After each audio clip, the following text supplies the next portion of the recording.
আমার প্রিয় ক্লাস 12 এর বন্ধুরা, উচ্চ মাধ্যমিকের খুবই গুরুত্বপূর্ণ একটি বিষয় হলো বায়োলজি, জীববিদ্যা। এবং জীববিদ্যাতে তোমাদের মোট 5টি ইউনিট আছে এবং এই 5টি ইউনিটের আমাদের অন্তর্ভুক্ত মোট 16টি অধ্যায় রয়েছে। আজ আমি তোমাদের কাছে প্রতিটি ইউনিটের চ্যাপ্টার ওয়াইজ আলাদাভাবে গুরুত্বপূর্ণ প্রশ্নগুলি দেব। আশা রাখি ভিডিওটি তোমাদের খুবই উপকারে আসবে।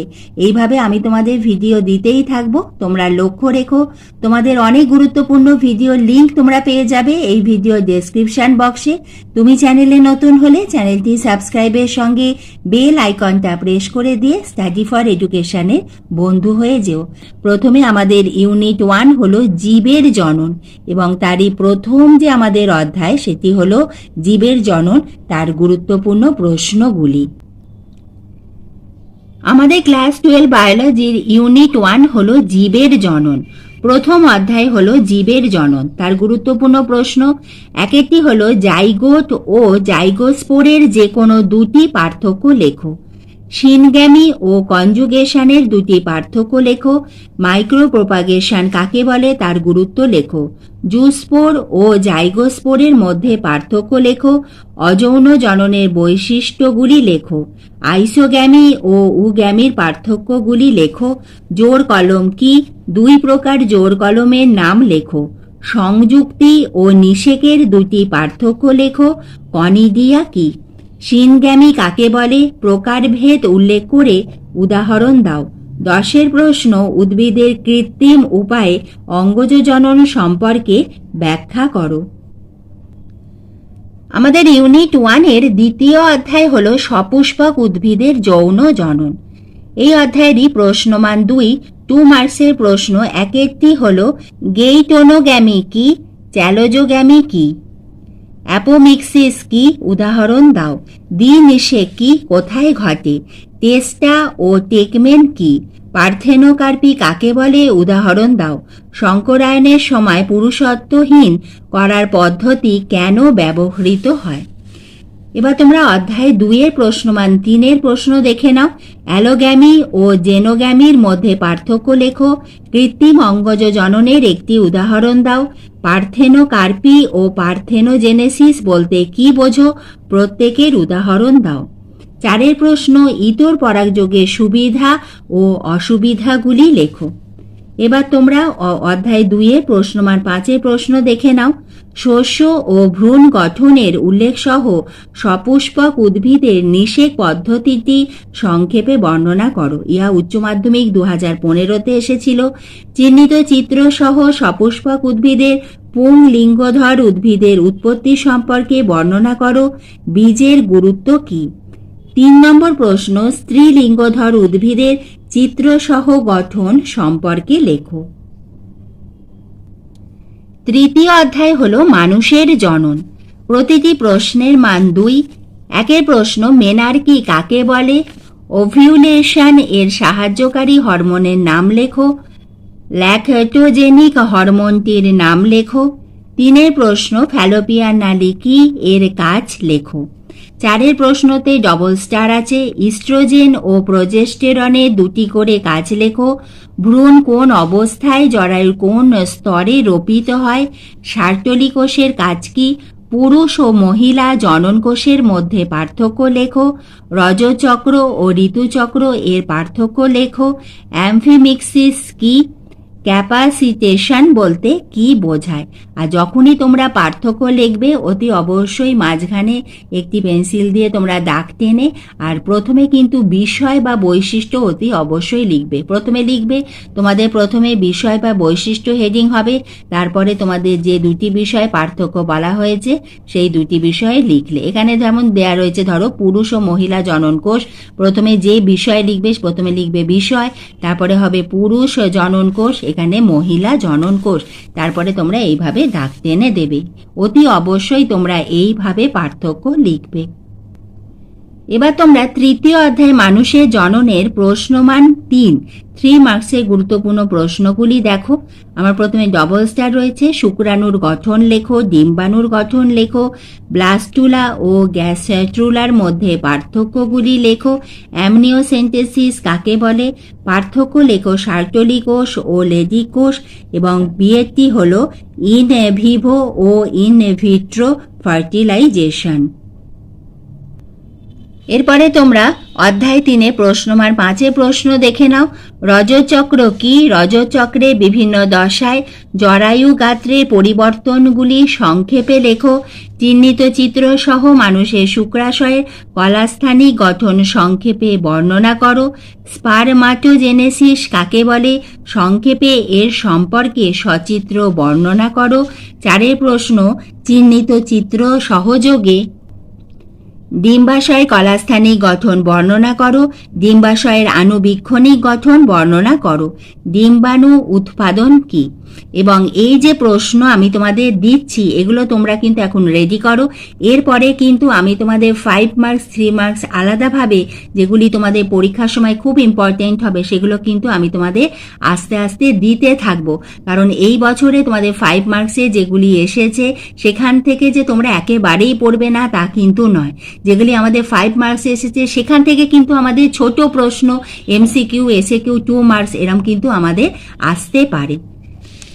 এরপরে আমরা জেনে নিই আমাদের চতুর্থ অধ্যায় জননগত স্বাস্থ্য, তার প্রশ্নমান 2 এবং 3। এই প্রশ্নগুলি 2 মার্কসেরও আসতে পারে, 3 মার্কসেরও আসতে পারে। প্রথম প্রশ্ন, জননগত স্বাস্থ্যের তাৎপর্য লেখো। এইডস রোগের প্যাথোজেন, রোগের বিস্তার ও প্রতিকার সম্বন্ধে লেখো। 3টি হল ও গনোরিয়ার রোগের লক্ষণ, রোগ বিস্তার ও দমন পদ্ধতি সম্পর্কে সংক্ষেপে লেখো। এবার এসো আমরা দেখে নিই ইউনিট 2। আমাদের দ্বিতীয় ইউনিট হলো জিনতত্ত্ব ও বিবর্তন। পঞ্চম অধ্যায় তার অন্তর্ভুক্ত প্রথম যে অধ্যায় সেটি হলো পঞ্চম অধ্যায় বংশগতি ও বিভেদ। প্রতিটি প্রশ্নমান 2 মার্কসের প্রশ্ন। লিঙ্কেজ জিন বলতে কি বোঝো? সহপ্রকটতার একটি উদাহরণ দাও। প্রতিটি প্রশ্ন ভীষণ ইম্পর্টেন্ট। কাইনেটোকোর কি? বলে বিয়ানি রিং কোথায় দেখা যায়? অসম্পূর্ণ প্রকটতা কাকে বলে? একটি উদাহরণ দাও। টার্নার ও ক্লাইনফেল্টার সিন্ড্রোমে আক্রান্ত ব্যক্তির ক্যারিওটাইপ উল্লেখ করো। পলিপ্লয়েডি বলতে কি বোঝো? উদাহরণ সহ লেখো। এবার তোমরা 3 মার্কসের গুরুত্বপূর্ণ প্রশ্ন দেখে নাও। প্রথমটি হলো সেক্স ক্রোমোজোম কাকে বলে? মৌমাছির লিঙ্গ নির্ধারণের পদ্ধতিটি লেখো। টার্নার্স অথবা ক্লাইনফেল্টার সিন্ড্রোমে যে কোনো 2টি উপসর্গ উল্লেখ করো। ইউক্রোমাটিন ও হেটারোক্রোমাটিনের 3টি পার্থক্য লেখো। এবার 5 মার্কসের গুরুত্বপূর্ণ প্রশ্ন দেখে নাও। তোমাদের অধ্যায় 5-এর খুবই ইম্পর্টেন্ট প্রশ্ন। ক্রসিং ওভার কাকে বলে? বংশানুক্রমের ক্রোমোজোমীয় মতবাদের সপক্ষে যুক্তি দাও। এবং 2 প্রশ্ন, ডাউন সিনড্রোম ও ক্লাইনফেল্টার সিনড্রোমের কারণ ও লক্ষণ আলোচনা করো। আমাদের পরবর্তী অধ্যায় হলো ষষ্ঠ অধ্যায় বংশগতির আণবিক ভিত্তি। 2 মার্কসের প্রশ্ন। প্রথম প্রশ্ন, ডিএনএ প্যাকেজিং বলতে কি বোঝো? রেপ্লিকেশন ও ট্রান্সক্রিপশন বলতে কি বোঝো? নিউক্লিওটাইড ও নিউক্লিওসাইড কি? অর্ধবিচ্ছিন্ন ও অর্ধরক্ষণশীল ডিএনএ রেপ্লিকেশন বলতে কি বোঝো? জেনেটিক কোড কাকে বলে? নিউক্লিওজোমের গঠন বর্ণনা করো। প্রত্যেকটা প্রশ্ন ভীষণ ইম্পর্টেন্ট। এবার তোমরা 3 মার্কসের প্রশ্ন দেখে নাও। ট্রান্সলেশন পদ্ধতির প্রারম্ভিক পর্যায়টি বর্ণনা করো। জেনেটিক কোডের যে কোনো 3টি বৈশিষ্ট্য উল্লেখ করো। সেমি কনজারভেটিভ রেপ্লিকেশন কাকে বলে? ডিএনএ রেপ্লিকেশনে এ হলো আরএনএ প্রাইমার এবং বি এসএসবি প্রোটিনের ভূমিকা লেখো। ডিএনএ দ্বিতন্ত্রী নকশার গঠন বর্ণনা করো। ট্রান্সলেশন ও ট্রান্সলেশনের পার্থক্য লেখো। 6 প্রশ্ন, টিআরএনএ এর চিত্র অঙ্কন করে বিভিন্ন অংশ চিহ্নিত করো।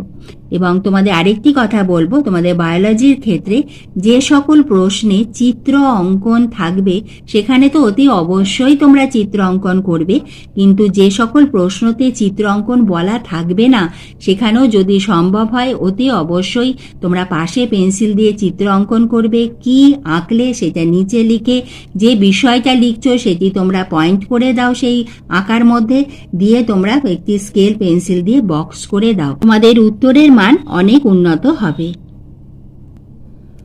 অধ্যায় 6-এর প্রশ্নমান 5 মার্কসের প্রশ্নগুলি দেখে নাও।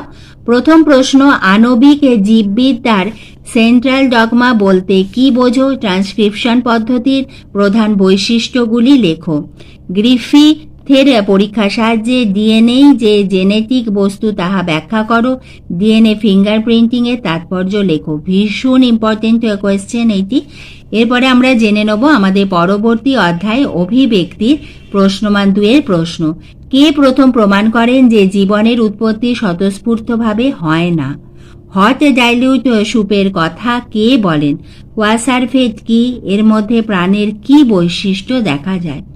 জীবন্ত জীবাশ্ম কাকে বলে? সিবলিং প্রজাতি কত প্রকারের হয়? প্রশ্নমান 3-এর প্রশ্ন দেখে নাও তোমাদের অধ্যায় 7-এর। সেটি হলো ডারউইনের প্রাকৃতিক নির্বাচনবাদের সীমাবদ্ধতাগুলি লেখো। প্রশ্নমান 5 মার্কসের ইম্পর্টেন্ট কোয়েশ্চেন। আধুনিক সংশ্লেষ তত্ত্বটি সংক্ষেপে লেখো এবং হার্ডি উইনবার্গের মূল নীতিটি লেখো। এটাকে তোমরা স্টার দিয়ে দাও। আমাদের ইউনিট 2-এর পরবর্তী যে অধ্যায় সেটি হলো অধ্যায় 8, অভিব্যক্তির কৌশল, এবং সেখানে তোমাদের হার্ডি উইনবার্গ ভারসাম্য তত্ত্বের গুরুত্ব লেখো। পরিব্যক্তি ও প্রাকৃতিক নির্বাচন ও প্রজননগত বিচ্ছিন্নতা বলতে কি বোঝো? এই প্রশ্ন দুটি খুবই ইম্পর্টেন্ট। এরপরে আমরা জেনে নেব ইউনিট 3। ইউনিট 3 হলো জীববিদ্যা ও মানব কল্যাণ। এর অন্তর্ভুক্ত অধ্যায় 9 হলো স্বাস্থ্য ও রোগ। প্রশ্নমান 2-এর প্রথম প্রশ্ন, ক্যান্সারের কারণগুলি উল্লেখ করো। যকৃত সিরোসিস কি? ফাইলেরিয়া রোগের জন্য দায়ী জীবাণুটির নাম লেখো। বি লিম্ফোসাইট কোথায় উৎপন্ন হয়? কোন অ্যান্টিবডি দেহে সর্বাধিক পরিমাণে পাওয়া যায়? প্রশ্নমান 3-এর প্রথম প্রশ্ন, ম্যালিগন্যান্ট কোষের বৈশিষ্ট্যগুলি লেখো। ম্যালেরিয়া রোগের সংক্রমণ ও লক্ষণ ও দমন পদ্ধতি লেখো। অ্যাসকারিয়েসিস কাকে বলে? এই রোগের লক্ষণগুলি উল্লেখ করো। 4-এর প্রশ্ন, ড্রাগের অপব্যবহার কাকে বলে? একটি উত্তেজক ও একটি ট্রাঙ্কিউলাইজার ড্রাগের উদাহরণ দাও। 10 নম্বর অধ্যায় হলো খাদ্য উৎপাদনে উন্নতি সাধন। প্রশ্নমান 2 মার্কসের প্রথম প্রশ্ন, উদ্ভিদ মাইক্রোপ্রোপাগেশনের দুটি গুরুত্ব লেখো। দুটি বিদেশি কার্পের বিজ্ঞানসম্মত নাম লেখো। মনোকালচার ও পলিকালচার কি? কার্পের একটি করে ব্যাকটেরিয়া ঘটিত রোগ ও ছত্রাক ঘটিত রোগের নাম ও জীবাণুর নাম লেখো। ইমাস্কুলেশন কাকে বলে? এবার প্রশ্নমান 3-এর প্রশ্ন দেখে নাও তোমাদের 10 নম্বর অধ্যায়ের প্রথম প্রশ্ন, বায়োফর্টিফিকেশন কি? এটা 2016-তে এসেছিল। পোলট্রি পাখির একটি ব্যাকটেরিয়া ঘটিত রোগের নাম লেখো। বায়োফর্টিফিকেশন কি? ইহা 2015-তে এসেছিল। পোলট্রি পাখির একটি ব্যাকটেরিয়া ঘটিত রোগের প্রধান উপসর্গ ও নিয়ন্ত্রণ লেখো। সংকরায়ন কি? পুরুষত্বহীনকরণের বিভিন্ন পদ্ধতির উল্লেখ করো। ইহা 2015-তে এসেছিল। এগুলো প্রত্যেকটাই আমি উচ্চ মাধ্যমিক এইচএসসি ইয়ার বলছি। 5-এর প্রশ্ন, ফুলকা পচন ও ড্রপসি রোগের জীবাণুর নাম, লক্ষণ ও প্রতিকার লেখো। 6-এর প্রশ্ন, মাইক্রোপ্রোপাগেশন টিকা লেখো। 11 নম্বর অধ্যায় হলো মানব কল্যাণে অণুজীব। প্রথম প্রশ্ন, জৈব নিয়ন্ত্রণের সংজ্ঞা দাও, উদাহরণ দাও, এর সুবিধা লেখো। 2-এর প্রশ্ন, জীবজ সার কাকে বলে? কিভাবে জীবজ সার হিসাবে অণুজীব ব্যবহৃত হয়? 3-এর প্রশ্ন, বায়োগ্যাস উৎপাদন পদ্ধতিটি সংক্ষেপে লেখো। স্তন্যপায়ী পেস্ট দ্বারা বিস্তার লাভ করে এমন দুটি রোগের নাম লেখো। 5-এর প্রশ্ন, একটি জৈব সারের নাম লেখো। একটি অ্যান্টিবায়োটিক উৎপাদনকারী ব্যাকটেরিয়ার নাম লেখো। ইউনিট 4 অধ্যায় 12 জৈব প্রযুক্তিবিদ্যা ও এর প্রয়োগ। প্রথম প্রশ্ন, জেনেটিক ইঞ্জিনিয়ারিং এর সংজ্ঞা দাও। একটি জেনেটিক্যালি মডিফাইড জীবের নাম লেখো। ইহা উচ্চ মাধ্যমিক 2015-তে এসেছিল। জৈব সুরক্ষার যে কোনো তিনটি বিচার্য বিষয় উল্লেখ করো। ইহা 2015-তে এসেছিল। 2016 উচ্চ মাধ্যমিকের প্রশ্ন, বায়োপাইরেসি বলতে কি বোঝো? পেটেন্ট কি? সিডিএনএ কাকে বলে? জৈব প্রযুক্তিবিদ্যায় এর তাৎপর্য উল্লেখ করো। ইহা 2016-তে এসেছিল। ট্রান্সজেনিক উদ্ভিদ কিভাবে সৃষ্টি করা হয়? এই উদ্ভিদের গুরুত্ব লেখো। মানব দেহে জিন থেরাপি বলতে কি বোঝো? ক্লোনিং এর দুটি সুবিধা ও অসুবিধা লেখো। ইহা হলো তোমাদের 12 নম্বর অধ্যায়ের গুরুত্বপূর্ণ প্রশ্ন। ইউনিট 5 হলো বাস্তববিদ্যা ও পরিবেশ। অধ্যায় 13 বাস্তববিদ্যা, পরিবেশ এবং জনসংখ্যা। প্রথম প্রশ্ন, বায়োম কি? মাইক্রো ক্লাইমেট কি? লাইকেনের কাছে কি? জন্মহার ও মৃত্যুহারের দুটি পার্থক্য লেখো। প্রাণীর মরু অভিযোজন সম্পর্কে সংক্ষিপ্ত টিকা লেখো। ইহা 2016-তে এসেছিল। পপুলেশনে তিনটি বৈশিষ্ট্য লেখো। জাঙ্গল উদ্ভিদের অভিযোজন সম্পর্কে সংক্ষিপ্ত টিকা লেখো। এখানে কিন্তু অভিযোজন পড়ে রেখো, এর এখান থেকে আমাদের কিন্তু প্রশ্ন আসে এবং এখান থেকে উত্তর লেখাও কিন্তু খুবই সহজ। হ্যাবিট্যাট ও নিচ এর মধ্যে দুটি গুরুত্বপূর্ণ পার্থক্য লেখো। পর্ণমোচী অরণ্যে পাওয়া যায় এমন দুটি উদ্ভিদের নাম লেখো। বয়সভিত্তিক পিরামিড কি? আমাদের 14 নম্বর অধ্যায় হলো বাস্তুতন্ত্র। প্রথম প্রশ্ন, নাইট্রিফিকেশন কি? ইহা 2015-তে এসেছিল। পচন কি? ইহা 2015-র প্রশ্ন। বাস্তুতন্ত্রে বিয়োজকের ভূমিকা লেখো। ইকোসিস্টেমে ফসফরাস চক্রের গুরুত্ব লেখো। জীবভর কাকে বলে? সেরাল কমিউনিটি ও ক্লাইম্যাক্স কমিউনিটির তিনটি পার্থক্য লেখো। ইহা 2016-তে এসেছিল। ফসফরাস চক্রের দশাগুলি বর্ণনা করো। বাস্তুতান্ত্রিক পর্যায়ক্রম কি? উৎপাদক ও বিয়োজকের মধ্যে তিনটি পার্থক্য উদাহরণ সহ লেখো। অধ্যায় 15 জীববৈচিত্র্য ও সংরক্ষণ। প্রথম প্রশ্ন, ক্রায়োপ্রিজারভেশন কাকে বলে? রেড ডাটা বুক কি? বাস্তুতান্ত্রিক বৈচিত্র্যের সংজ্ঞা দাও। এক্সিটু সংরক্ষণ কি? একটি উদাহরণ দাও। জীববৈচিত্র্যের আলফা বিটা গামা বৈচিত্র্য বলতে কি বোঝো? জীববৈচিত্র্যের বিলুপ্তির কারণগুলি বর্ণনা করো। জিনগত ও প্রজাতিগত বৈচিত্র্যের মধ্যে পার্থক্য লেখো। জীববৈচিত্র্য সংরক্ষণের প্রয়োজনীয়তাগুলি উল্লেখ করো। 16 নম্বর অধ্যায় পরিবেশগত বিষয়। প্রশ্নমান 2 2 মার্কসে গুরুত্বপূর্ণ প্রশ্ন, পানীয় জল পরিশোধনে কোন গ্যাস ব্যবহৃত হয়? প্যান কি? প্রথম প্রশ্নটি 2016-র উচ্চ মাধ্যমিকে এসেছিল এবং প্যান কি 2015-তে এসেছিল। 2 প্রশ্ন, গ্রিন হাউস গ্যাসগুলির নাম উল্লেখ করো। ধোঁয়াশা কি? ইউট্রোফিকেশন কি? অম্লবৃষ্টি কি? ভঙ্গুর ও অভঙ্গুর বায়ুদূষক পদার্থ কাকে বলে? এবার আমরা 16 নম্বর অধ্যায়ের প্রশ্নমান 3 মার্কসে কোয়েশ্চেন দেখে নেব। প্রথম প্রশ্ন, কি কি উপায়ে জল দূষিত হয় তাহা উল্লেখ করো। ডিফরেস্টেশনের ক্ষতিকর প্রভাবগুলি লেখো। পরিবেশগত যে কোনো একটি আন্দোলন সম্পর্কে লেখো। এবার 5 মার্কসের প্রশ্ন দেখে নি। গ্রিন হাউস প্রভাব বলতে কি বোঝো? গ্লোবাল ওয়ার্মিং এর তাৎপর্য লেখো। 2 প্রশ্ন, ওজোন গহ্বর কি? ওজোন গহ্বর সৃষ্টির কারণ কি? 3 প্রশ্ন, চিপকো আন্দোলন।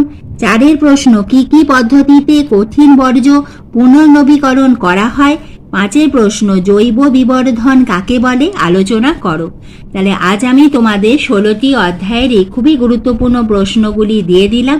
এইভাবে কিন্তু আমি তোমাদের ভিডিও দিতেই থাকবো, তোমরা লক্ষ্য রেখো। ভিডিওটি এতটুকু উপকারে এলে একটা লাইক করে দিও। Thank you.